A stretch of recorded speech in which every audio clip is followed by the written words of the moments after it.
Hindi, no? Nandito tayo sa simbahan. Yan. Dito po tayo sa simbahan. Ayun po yung simbahan. Dito lang po yan sa aluhin. Ayun po ang si mama tapos si Bella tapos yung kapatid. Ano? Ayun yung simbahan. Yan si Jesus. Yan tayo lagi nagsisimba, no? Baka ganda, no? Ayan. Din, no? Ayun simbahan. Papasok tayo sa simbahan, no? Let's go. Tara na. So, papasok tayo sa simbahan. Papasok tayo sa simbahan, no?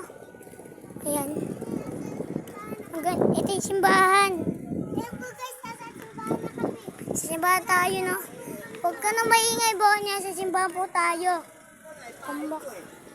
Sa ano natin. Ay, galunggong. Pahay na yung ko. Tagalog pa. Sa simbahan. Patay na anak ko.